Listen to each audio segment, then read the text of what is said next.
Nadav et Abihu, les fils d'Aaron, pris d'un élan de piété, décident d'ajouter au feu sacré un feu humain et sont tués sur le champ par Dieu.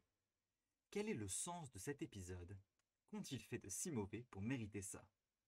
Je suis Émile Ackerman et vous écoutez Parshayeka. Les fils d'Aaron, Nadav et Abihu, prenant chacun leur encensoir, y mirent du feu, sur lequel ils jetèrent de l'encens et apportèrent devant le Seigneur un feu profane sans qu'il le leur eût commandé. Et un feu s'élança de devant le Seigneur et les dévora, et ils mourirent devant le Seigneur.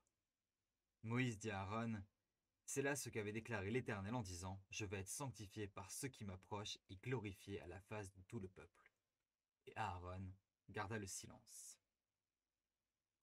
Nous avons dans le Talmud, dans le Talmud Megillah 10b, une citation qui nous dit que Vaïhi annonce toujours une catastrophe.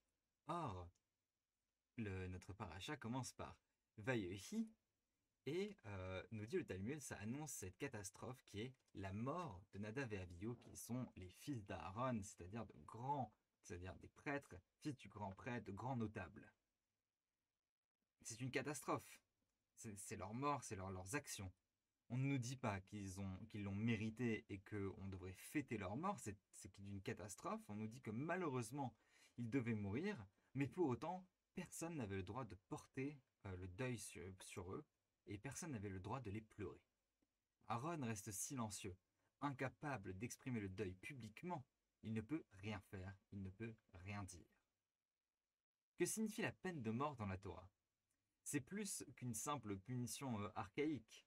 C'est que, par leur action, ils ont exprimé quelque chose qui les a mis hors du monde. Essayons de comprendre ce que c'est. C'est-à-dire que le premier passage qu'on a lu, en hébreu, on nous dit qu'ils ont offert un feu qui était étranger, Zara, comme dans Avoda Zara, que Dieu n'avait pas commandé, l'Otsiva. Il ne leur avait pas ordonné, Tsiva de mitzvah, le commandement.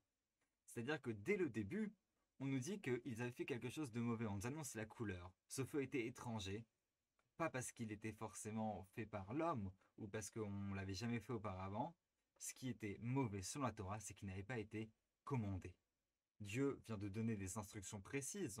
On est dans l'inauguration du temple et dans le développement de tous les sacrifices qui vont devoir être faits, de tout le rituel très précis. Mais Nadav et Avihu vont faire autre chose, ils ont autre chose en tête. Nadav et Avihu, nous dit Rabbeinu Bechaye, pensaient que le feu réel de l'autel était nécessaire pour consumer totalement les sacrifices d'animaux. Donc c'est-à-dire qu'il fallait rajouter un feu vrai, un feu humain. C'était un péché car il démontrait ainsi un manque de foi, ne faisant pas confiance à Dieu pour que le feu céleste descende sur les sacrifices et soit capable de les consumer. C'est pourquoi ils ont apporté du feu supplémentaire pour consumer l'encens. En apportant leur propre feu, ils ont rendu le miracle du feu céleste descendant moins pertinent, provoquant ainsi une profanation du nom de Dieu aux yeux de tous ceux qui avaient observé ce qu'ils faisaient. C'est pourquoi leur châtiment était à la mesure de leur péché, puisque ce feu céleste, qui n'avait pas cru capable de se matérialiser, a consumé leurs propres entrailles. Les sacrifices, à l'époque, marchaient pour certaines personnes, pour les dieux païens, de façon assez humaine. C'est-à-dire qu'on nourrissait les dieux, on leur donnait une substance, on faisait même des libations de vin, parce qu'avec de la bonne viande rouge, on prend du vin, et on pensait que les dieux se nourrissaient de ça. Et bien sûr, ce n'était pas du tout l'idée du culte divin, du culte qu'on faisait au vrai Dieu, du culte que les Israélites faisaient dans le désert. Mais on a l'impression ici qu'il y a une dimension humaine que Nadav et Avihu essayent d'amener, qui est forcément pas du tout commandée par Dieu. Et le rabbin, le sage Ibn Ezra, rajoute que peut-être même qu'il serait entré dans le Saint des Saints, c'est-à-dire que pour offrir cet encens ou ce feu étranger, il serait entré au Saint des Saints, à l'endroit où même le grand prêtre, même leur père, n'avait le droit de rentrer que une fois dans l'année en faisant un énorme rituel très très précis, et ils n'avaient surtout pas le droit à l'erreur. Ils sont allés donc au plus profond du sacré pour apporter quelque chose d'humain, pensant que le divin ne se suffisait pas à lui-même. C'est une idée belle et légitime, non? Le fait de dire que Dieu a aussi besoin des hommes, en quelque sorte, dans le sens où c'est la participation, la relation entre l'homme et Dieu qui fait véritablement Dieu. Mais on a l'impression, en lisant le commentaire de Rabbeinu Bechaye, qu'il a perçu quelque chose d'autre. Il a perçu une sorte de volonté de matérialiser Dieu. comme à la manière des païens. Tu veux manger? Eh bien, mange. Viens, je vais t'aider à manger. Et Dieu dit, vous pensez vraiment que je suis comme un humain, que j'ai besoin de vous pour m'aider à manger? Et il les consume de l'intérieur, sans se montrer. On dit d'ailleurs que les commentaires nous disent que le feu qui les a consumés, eh bien, n'était pas un feu extérieur, mais qui les a consumés de l'intérieur, qui les rentrait par le nez et qui sont restés habillés. C'est-à-dire que les habits n'ont même pas brûlé. C'est-à-dire que eux qui voulaient magnifier la gloire de Dieu et le rendre très humain, au contraire, il les a tués sans même se montrer. Mais ce que les premiers sages donc du Midrash nous font ressortir n'est pas exactement cela. Parce que dans le Midrash Sifra, le Midrash sur le Sefer Vayikra, il est écrit que Nadav et Avihu ont pris chacun leur encensoir.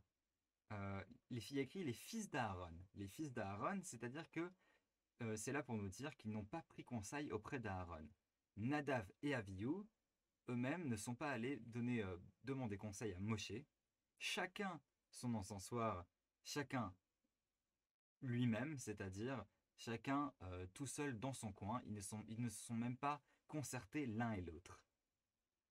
Et le Talmud rajoute que les enfants d'Aaron ne sont pas morts à cause du feu étranger, mais qu'ils sont morts parce qu'ils ont fait une sorte de décision halachique devant leur maître, sans leur demander, et que ça, c'est passible de mort. C'est-à-dire qu'ils ont pris une décision d'eux-mêmes amener un feu, c'est-à-dire qui n'avait pas été commandé, ils ont eux-mêmes inventé une forme de loi, et c'est précisément ça qui était problématique et qui leur a fait même mériter la peine de mort. Donc il y a chez les sages donc, du Talmud, du Midrash, une forme de tension. On a l'impression que dans la Torah qu'ils sont morts parce qu'ils ont insulté un miracle, qu'ils n'ont pas respecté Dieu, ou alors sont-ils morts parce qu'il y a eu un non-respect de la hiérarchie, parce qu'il y a eu un non-respect des hommes. Cette tension est mise en évidence, c'est extrêmement importante. Parce qu'ils ont essayé, au fond, vraiment d'exprimer une vue qui aurait pu être légitime. Et un commentaire nous dit même qu'ils auraient pu le faire, amener ce feu étranger, et que ce serait très très bien passé, mais que la faute résidait dans le fait qu'ils l'ont fait précisément ce jour-là, et que c'était le mauvais jour, car ils ont dû respecter les barrières que Dieu avait faites, les gestes barrières, si je peux me permettre. Il y a donc plusieurs éléments dans cet épisode. Il y a l'élément de la mitzvah, le fait d'être commandé ou non. Il y a la hiérarchie, respecter l'ordre établi entre les hommes eux-mêmes et aussi envers Dieu, et le dialogue entre deux frères, entre un homme et son maître. Nadav et Avihu sont consumés par le déséquilibre qu'ils causent à tous les étages. Tout aurait pu bien se passer si seulement ils avaient attendu. Mais d'où vient leur égarement?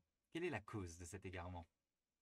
Certains voient, dans l'interdiction faite aux prêtres de rentrer sous dans les prémices du temple juste après cet épisode, le signe que Nadav et Avihu étaient en état d'ébriété. On comprend le symbole. C'est-à-dire, qu'est-ce qui peut mieux symboliser le renversement de l'ordre, de la hiérarchie des normes que l'alcool? Mais Nadav et Avihu ne seraient-ils pas victimes simplement de leur zèle, de leur feu intérieur, qui voulait justement promouvoir l'honneur de Dieu? Ne sont-ils pas tombés dans une forme de fanatisme que Dieu lui-même répugne? Comme les fous de Dieu qui pensent devoir défendre l'honneur de leur divinité, ils ne se rendent pas compte que ce faisant, ils font de leur Dieu une idole qui a besoin d'être humain pour se défendre. Et Dieu répond dans la Torah, je n'ai pas besoin de votre feu aujourd'hui. Ce feu qui vous anime n'est pas le bon. Ça ne veut pas dire qu'ailleurs dans la Torah, il n'y a pas besoin d'un rapport, d'une vraie relation entre les hommes et Dieu, qu'il n'y a pas besoin d'une action humaine pour se rapprocher de la divinité. Dieu dit, mais bien sûr qu'il faut ça. Bien sûr qu'il y a un moment où je vais avoir, entre guillemets, besoin de vous pour créer une relation de confiance. Mais aujourd'hui n'est pas le jour. Et je finirai en citant la Mechilta de Rabbi Ishmael, qui nous dit que les bénis Israël se sont élevés contre Dieu et Moshe à 3 reprises, en disant que l'encens, l'arche d'alliance et le bâton n'étaient que des instruments de malheur et de punition. Dans notre cas, l'encens, car il a amené la mort de Nadav et Avihu. Et c'est pour cela que Dieu nous dit, je vais ajouter dans le rituel du pardon pour le peuple, l'encens, qui va cette fois-ci servir à expier vos fautes. De même pour l'arche qui a tué des hommes qui s'en sont approchés, mais Dieu a fait en sorte de protéger d'autres qui s'en sont montrés dignes. Et le bâton car il a amené les plaies d'Égypte, mais c'est aussi le bâton qui a fait des miracles. Ce que la Torah nous dit ici, c'est que nos forces Nos énergies, notre yetzer, est au départ neutre, mais il peut être utilisé pour le bien ou pour le mal. Et pour bien le gérer, nous avons un exemple de la bonne recette, exactement ce que Nadav et Avihu n'ont pas respecté.